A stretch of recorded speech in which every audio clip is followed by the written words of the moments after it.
So in my opinion, all athletes in every sport at every age should be doing respiratory muscle training to improve performance. Welcome to the Effortless Swimming Podcast, the show that helps swimmers and triathletes love the water, become a better swimmer, and live a better life. Here's your host, Brenton Ford. Welcome to the Effortless Swimming Podcast. My guest today is Trever Gray, and Trever is based in Tacoma, Washington, and he's got a number of years of coaching experience under his belt, but he's also a professor in a number of things, and I'll let you talk a little bit more about that, Trever. But I've got you on the podcast today to talk about really three key things. First one being heart rate variability and how you can use that to know when to be able to push yourself in training and when to back off. We're going to talk about how to breathe properly and how to train yourself, or how you can improve your swimming performance using respiratory muscle training. And we're also going to talk about blood flow restriction training. So Trever, welcome to the podcast.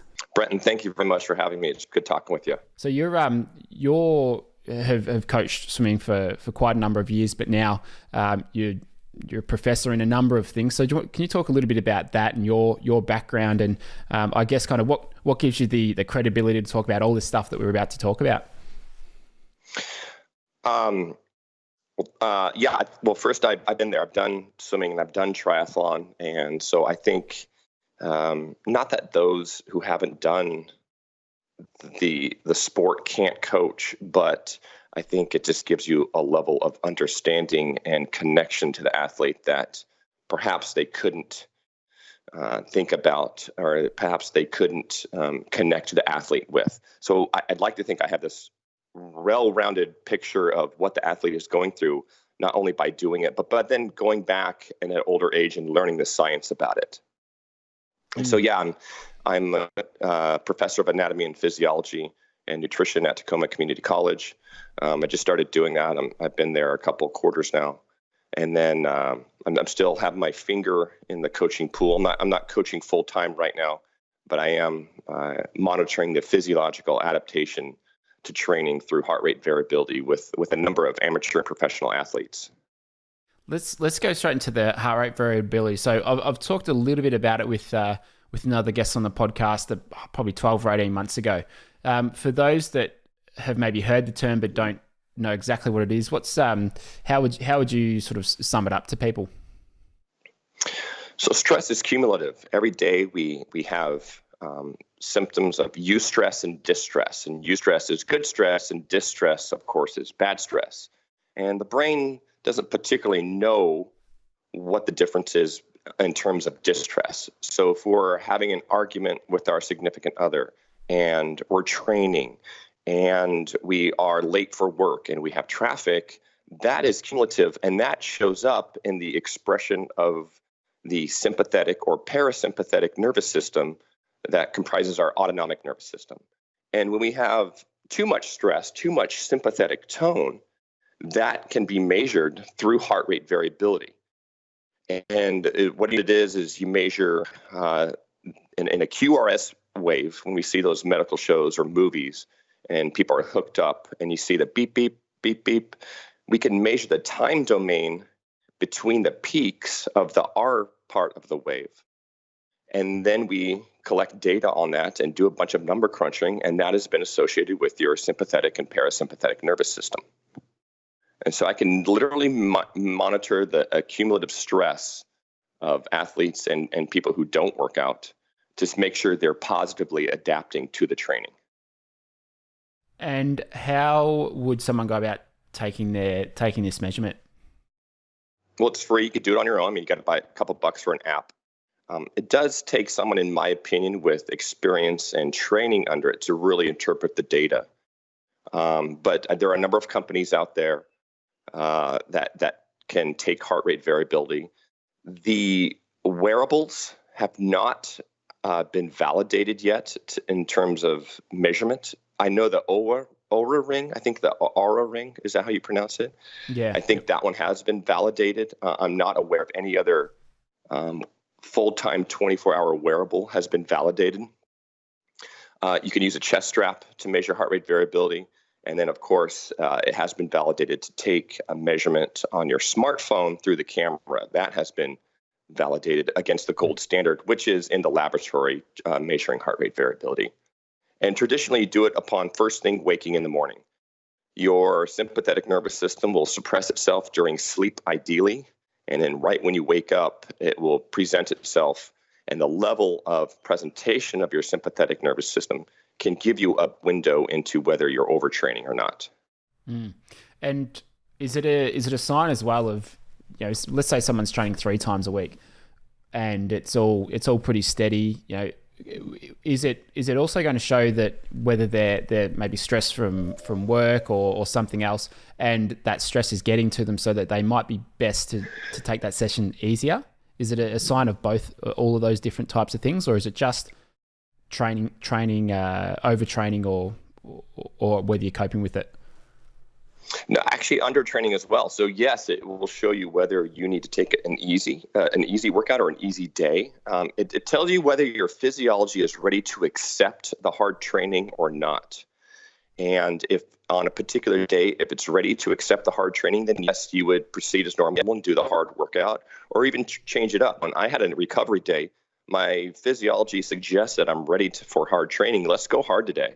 And so you could change it up, or you can say, hey, you know what? My physiology is not ready to take on this workout. I'm gonna take it easy today.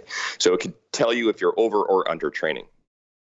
And so you're working with a number of athletes and some very high level athletes as well. What app are they using? How are they taking that data, and how are they working with their coach and you to use that data with their training? So I use the HRV for training platform developed by Dr. Marco Altini. I'm pretty sure he's Italian, and he is constantly updating the app with what science has shown to be improvements in the app, and then he'll adapt that to the app. And I find that app the easiest and most validated way to use HRV measurements. And so what I do is I have a list of all my athletes, and I will see who's adapting positively and who's adapting negatively. And if an athlete is adapting negatively, for example, I usually actually email or text, usually through text, an athlete almost every day. One athlete I work with likes to know, hey, how am I doing? I feel fine, but how am I doing? And I give him the reinforcement, which he really likes. And then on days where he's not adapting, he will go to his coach and say, hey, my physiologist is suggesting that I need a little bit of rest. And what's the great part about it is the coach listens to that and will adjust. And now going into World Championships is coming up here, and going into World Championships, he says he's never been more ready for a big meet coming up than he ever had, or he's more ready for the big meet than he ever has coming up. Usually at this time of year, he's beaten down. He cannot wait for taper. And he just wants to rest and get ready for the meet. But now he's going into his taper with a fresh body and a fresh mind. Have you ever seen any pushback from coaches on it, or you find it's becoming much more widely accepted from coaches looking at the heart rate variability? There's definitely some skepticism about it. I mean, it's a relatively new technology. Last 10 years, it's been developed to a point where we can take it every day at the consumer level and not in the laboratory. And so there's some skepticism, but once they let's give it a try, and they see that it works, they see the benefits of it, and then they kind of eat it up, and they're like, well, why aren't all my athletes on this? And so that's kind of the stage that we're at now, is expanding upon the technology, because it seems to be very beneficial. And from your end, how do you check how your athletes are doing? Does the app have a way for you to be able to get those results of your athletes? Yeah, so the app, any consumer athlete can get a daily piece of advice, and then they could follow that or not. And by the way, heart rate variability is not 100% accurate. The human body is highly variable, and it's extremely complex. And so it is not like if you get a measurement during a day, that does not mean that, oh no, I'm falling into overtraining, I better stop training. No, that's not what that means at all. It means that over the long term, and what we do is we look at the long term trends of your heart rate variability, and then make educated guesses based off that. So actually, I'm sorry, I don't know if I answered that question or not. What was the question? Have you got a way as the athletes or physiologists to be able to receive all of that heart rate variability data from, say, 20 different athletes, and you're able to just sort of keep on top of it. Is that how you manage it? Is there something set up through the app that you can receive all of that information? So the app has a simplified view of your daily readings, and then the pro version, which I'm using the coaching version, I get additional insights into their physiology, because you also ask a questionnaire both based on objective and subjective data. And then those are correlated with HRV. And then I could dig really deep in the data and make a guess on something, for example, sickness. So the same athlete I was talking about earlier, he had no change in training, no travel. There was nothing in his life that changed the stress, and except he had some dips in his heart rate variability. And I thought that was maybe a sign of him getting sick. I said, hey, do whatever you need to do, get some extra rest, make sure your nutrition is spot on to not get sick. And 2 days later, his HRV spiked back up. Now, whether he was really coming down with something or not, I don't know. But we did take some precautionary measures, and it did seem he didn't get sick. So I, on my view, I can see additional information that allows me to make decisions like that. And for, say, the person who's swimming a couple times a week, whether they're doing swimming or triathlon, obviously triathlon, there's a bit more of a risk of overtraining if you're doing sort of half or full distance Ironman events. What sort of level should do you think someone should be at to be taking this stuff pretty seriously, or looking at it? Is there sort of a minimum requirement, or you think that everyone should be using it? Not only triathletes and swimmers, but every athlete in every sport, in my opinion, should be using this, especially beginners, because it's so easy for beginners to jump into a new training program and overdo it.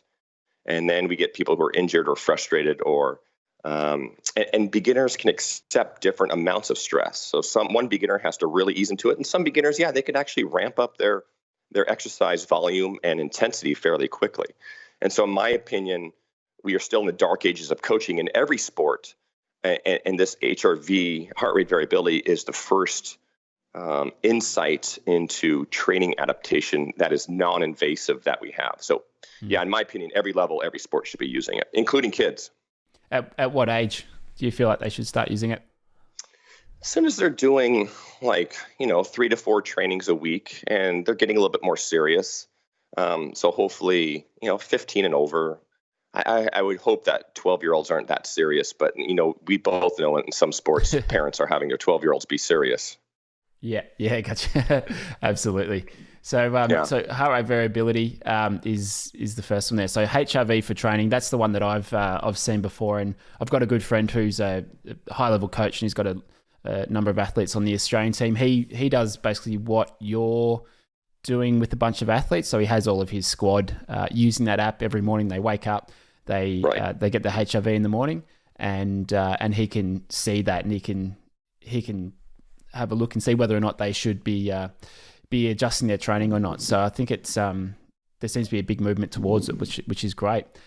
The next one is respiratory muscle training. So basically breathing and how people can use this to enhance their performance in swimming. And I know that you've done a paper on this. I was sort of looking at that earlier. What are some of the things that have been proven to be beneficial in terms of respiratory muscle training for swimmers? Well, actually, respiratory muscle training has been shown to be more beneficial for land-based athletes, but swimmers as well. But the hydrostatic effects of being in the water have shown to improve respiratory muscle training. But we could still train the lung muscles beyond what being in the pool does.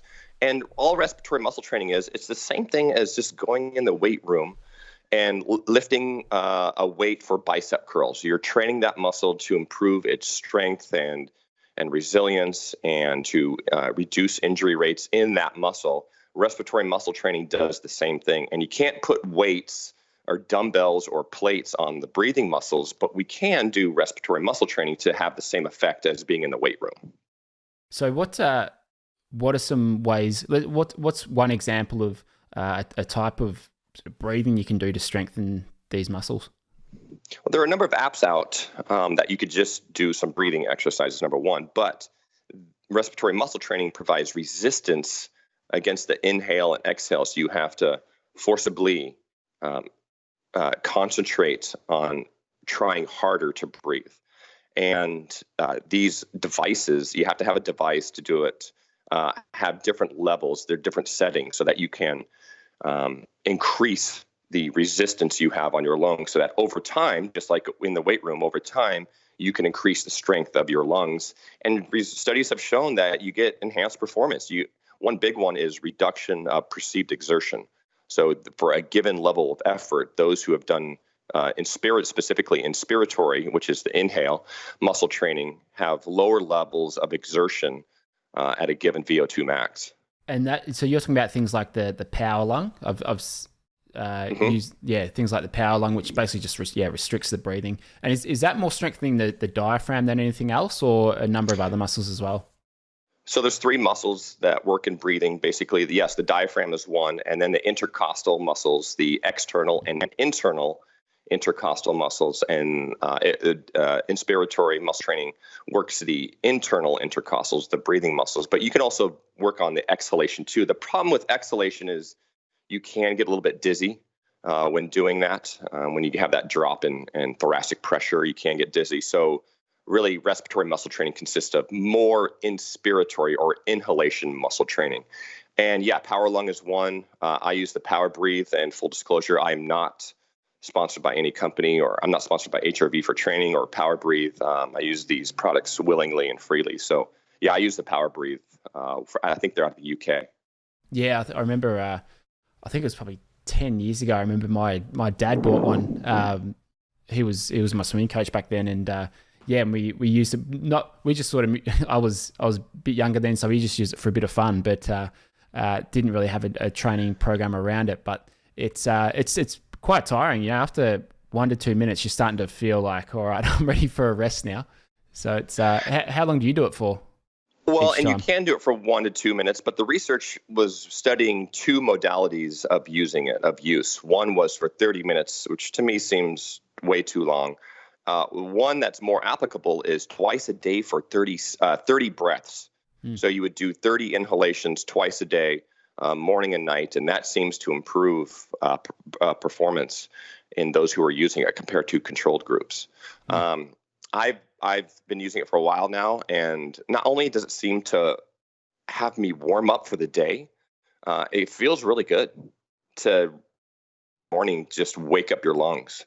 And I'm now on to 50 breaths. I've kind of increased the resistance and have done 50 breaths. So I'm experimenting with doing more breaths. And for those who do decide to use respiratory muscle training, start off with the recommended amount, which is just 30 breaths or 30 seconds twice a day at a really low setting. And then you'll know. And I think everyone should be doing it. All athletes use their lungs. So in my opinion, all athletes in every sport at every age should be doing respiratory muscle training to improve performance. One thing that I've found to be quite useful too, without any devices, is I was driving for 19 hours. This was about 4 weeks ago. I was going on a family holiday, so I had a lot of time to kill in the car, and so I was just doing some different breathing exercises, and one of them was I was trying to see how long I could do the inhale for. So just like a very long inhale, and I got it up to 90 seconds. So it's just 90 seconds of an inhale. It took me a while to get there, but I sort of started out at about 45 seconds and then progressively get to a minute, and then a minute 15, and eventually got to about a minute 30 on the last one. And so I found doing that with this slow inhale, and then I make sure that I'm starting from down low. So using the diaphragm, filling in through the belly, and then it sort of expands up to the lungs. And by the end of it, after 90 seconds, my chest is out, my stomach's out, and it's sort of as big as I can get. And I find that expansion of the chest and the stomach for whatever reason, when I was training for the next 4 weeks, after doing these exercises quite a bit over the course of a few days, I just found that my output could be a lot, or I could sustain a much higher output without feeling like I was getting tired. So I was just a lot more in control of my breathing. So I found that exercise alone was hugely beneficial. So it's something I'm going to keep doing more when I'm in the car, because you can't really do it day to day or in the workplace. It's a bit weird, but just focusing on your breathing is a huge one that I think is often not considered too much, especially compared to your typical weight training or whatever it might be, because it's the thing that we all just do subconsciously, but we never really stop and think about our breathing and control it. And I think this respiratory muscle training and even just intentional breathing and long inhales, long exhales, I find that stuff can be very, very useful. You're absolutely right. And that's really impressive, 90 seconds. And before we move on, you bring up a great point in that we do have downtime. Hopefully we're alone, because you're right, you can't take the power breathe at work or on transit. But when we do have downtime, or you can't work out on a particular day for whatever reason, you can use these exercise modalities to compensate for the missed workout. You could do breath training, and you can do occlusion or blood flow restriction training, and you get at least some training effect on those when we have downtime, when we're commuting. Let's talk a bit about that, the blood flow restriction training. So the only reason I'm sort of aware of this is I've seen Michael Andrews, a swimmer in the US, post a few pictures about this, but I haven't really looked too much into it. So what is it, and how does it benefit people? So there's 4 names to it, and they're all basically the same. It was invented in the 70s under the brand name Katsu, I think 2 A's, AATSU. It's a Japanese brand named Katsu. And then the common name is blood flow restriction, and then the medical or clinical terms are occlusion training or ischemic conditioning. And basically what you're doing is you're getting some bands and you wrap them around the arms or legs, not necessarily at the same time, and you reduce the amount of blood flow back to the heart. You're getting some blood flow to the muscles, but you're just compressing pretty tightly the arms and legs so that you get reduced blood flow, and then you go exercise. And you don't do it hard. It's only at 30, maybe 40% of 1 rep max, because it's been tested in the weight room, because that's an easier way to test it. But you go light, and so I'll use it in the pool. And you do it for about 8 to 10 minutes at a session. And what the effect is you get this metabolic profile that elicits strength and hypertrophy for those muscles being used in exact way that you're training for. So, there's big debate on whether strength training in the weight room affects your swimming. Does it help or not? Well, this is one way to have direct increases in strength in the water, is by using BFR training.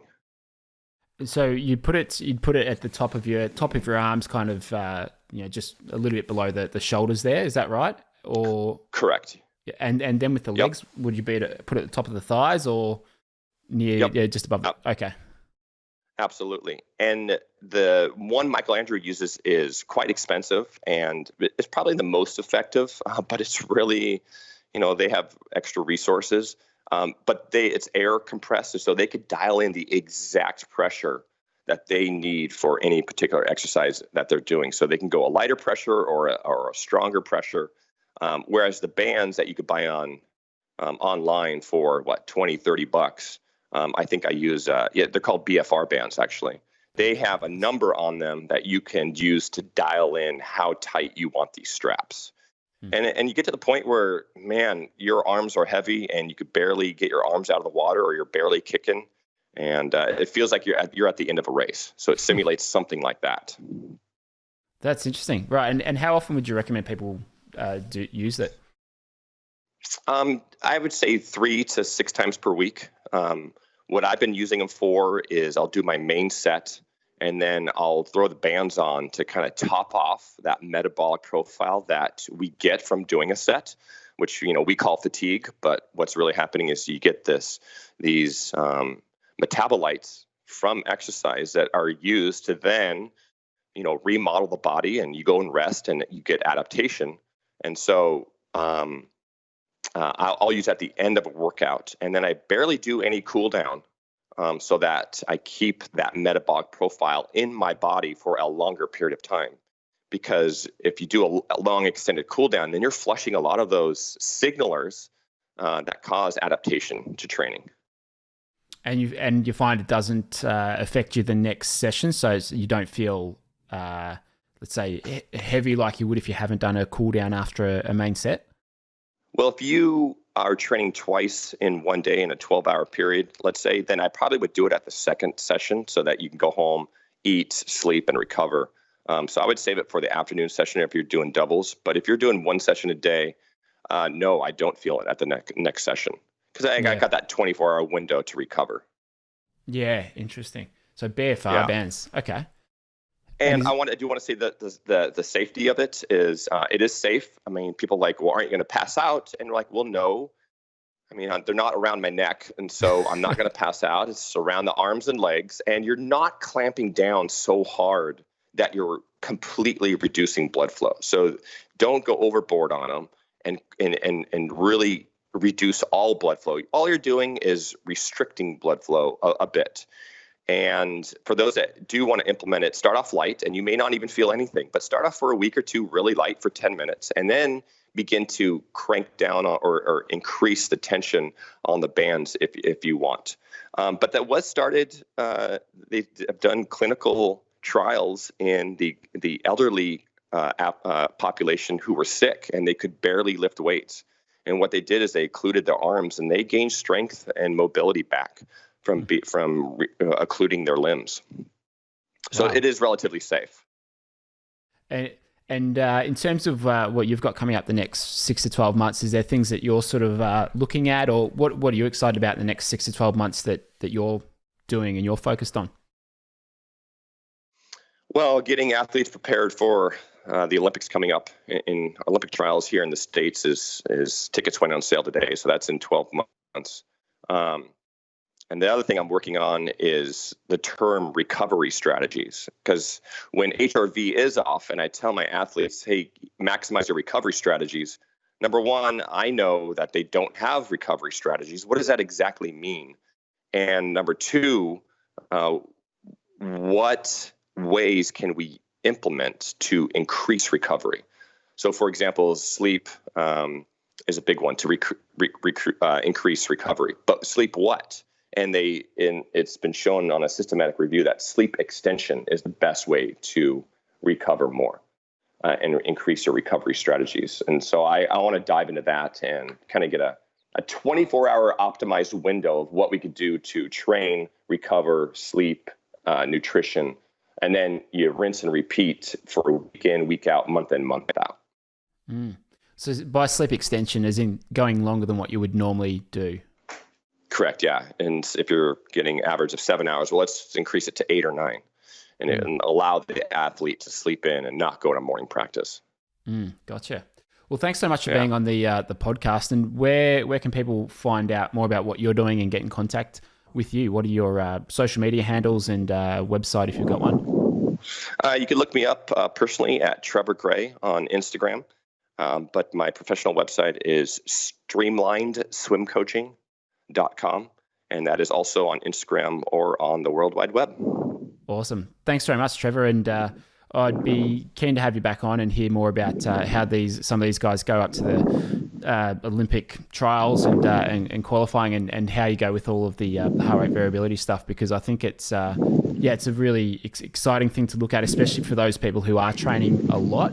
And I know back in the day, I think when I was training 8-9 times a week, I could have probably used some of this as a way to rest when I felt like I was going to fall asleep. I fell asleep in a lot of classes in school, so I think those could have been some good days to have a bit more rest. But I appreciate you being on the podcast and sharing all of your knowledge. Thanks for having me. Thanks for listening to the Effortless Swimming Podcast. If you'd like us to help you become a faster, more efficient swimmer, go to www.effortlessswimming.com.